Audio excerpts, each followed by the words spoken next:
네, 반갑습니다. 수리논술 강사 안준정입니다. 오늘은 수리논술에서 기하 벡터가 어떻게 출제되었는지 경향을 말씀드리겠습니다. 네, 우선 기하 벡터에는 세 단원이 있습니다. 2차 곡선, 벡터, 공간 도형.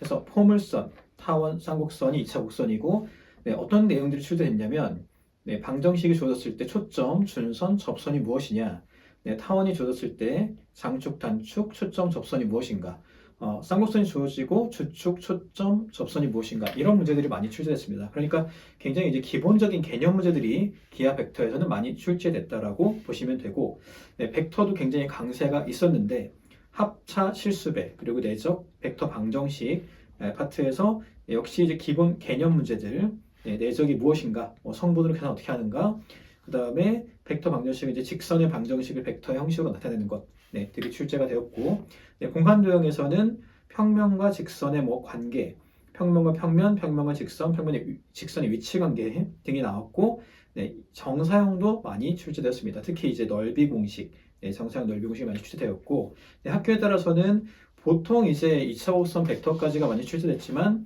공간 도형에서 구면 방정식까지 나온 학교도 간혹 있었습니다.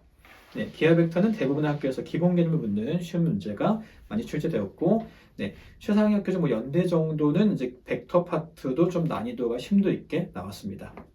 네, 학교별로 살펴보면은 수리논술에서 기하 벡터가 출제되는 대학들은 연대, 고대, 서강대, 그리고 한양대, 중앙대, 경희대, 시립대, 이화여대, 건국대, 동국대, 홍익대, 부산대와 고려대, 세종약학, 연세대 미래가 있었습니다. 성균관대는 전 영역을 내겠다라고 명시했지만 실질적으로는 수투까지만 출제되었습니다.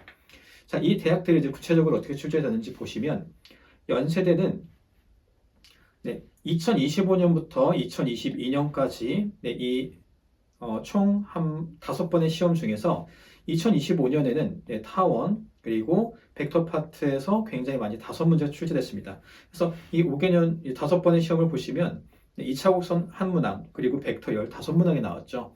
네, 그래서 전체 문항에 대해서 기하 벡터가 차지하는 비율은 31%였고, 그런데 어떤 한 문항에 기하 벡터 내용과 예를 들어 적분 내용이 융합돼서 나올 수 있기 때문에 이런 이제 출제 비율 평균을 더한다라고 했을 때 총 100%가 넘어갈 수 있습니다. 네, 그래서 이 기하 벡터가 관련된 문항은 31%가 출제되어서 굉장히 많은 비중을 차지했고, 특히 벡터가 굉장히 주요했다라고 보시면 되겠습니다. 네, 고려대입니다. 고려대는 이제 2025년부터 새롭게 다시 논술을 재시작하게 되었고, 네, 그리고 역시 기하 벡터 파트에서 7문항이 나왔는데, 특히 2025년 모의, 2023년 모의 문항과 단원이 일치하게 나왔기 때문에 네, 다른 대학보다도 특히 모의 논술이 매우 중요한 대학이라고 보시면 되겠습니다. 네, 서강대입니다. 서강대는 벡터 파트에서 출제되지 않고 공간도형도 출제되지 않았는데 2차 곡선에서 총 4문제가 나왔고 2024년까지는 출제되지 않았지만 2025년부터는 출제가 되었습니다. 출제된 해에는 40%의 비율을 차지하고 있어서 기하 벡터가 굉장히 많은 비율을 차지했고요. 네, 여기서 이제 1차 학과는 자연계 1차 학과는 수학과, 기계공학과, 컴퓨터공학과, 시스템 반도체공학과입니다. 네, 2020까지 출제되지 않았고 2025년도에는 2차 곡선이 출제되는데, 네, 이것만 가지고는 사실 이제 새롭게 출제되었기 때문에 내년에 이제 어떤 것이 출제된다라는 경향은 좀 파악은 어렵겠습니다.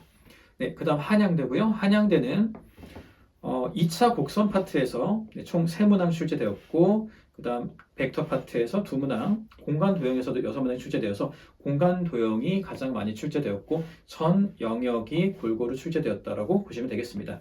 그런데 이제 이 비중을 보시면 기하 벡터의 평균적인 출제 비중이 전체 100% 중에서 15%를 차지하고 있는데, 한양대 같은 경우는 확통은 출제 비율이 44%였기 때문에 확통의 비율이 훨씬 높았다는 걸 아실 수 있겠고요.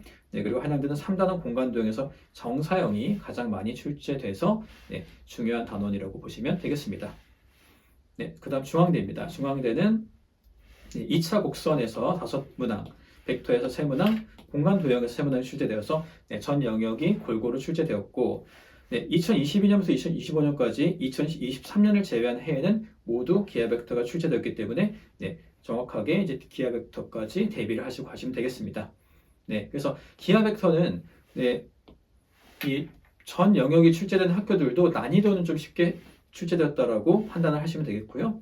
네, 경희대.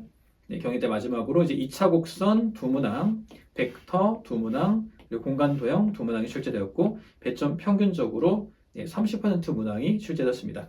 네, 역시 전 영역이 이제 골고루 출제되어서 뒷단원인 뭐 삼수선, 이명각, 정사형 이런 것들도 공부를 철저히 하고 가셔야 되겠고 구면의 방정식이 어떤 것이다라는 것도 대비를 하고 가셔야 되겠습니다. 2022년과 3년에는 출제되지 않은 학과도 있었지만 2024년과 5년에는 모든 학과가 출제되었기 때문에 어떤 학과를 대비하시던 간에 경희대를 지원하시려면은 기하 벡터는 공부를 꼼꼼히 하고 가셔야 되겠습니다. 그렇지만 이제 심화 미적이랑 확률 통계, 기하 벡터 이렇게 세 개를 놓고 봤을 때는 심화 미적이 가장 중요하고 출제 비율이나 난이도로 봤을 때 그 다음 확통 마지막이 이제 기백이라고 생각하시면 되겠습니다. 그만큼 기백은 출제되더라도 난이도는 쉽게 기본 개념만 대비하면 된다라고 생각하시면 되겠습니다. 네, 여기까지 안준영이었습니다.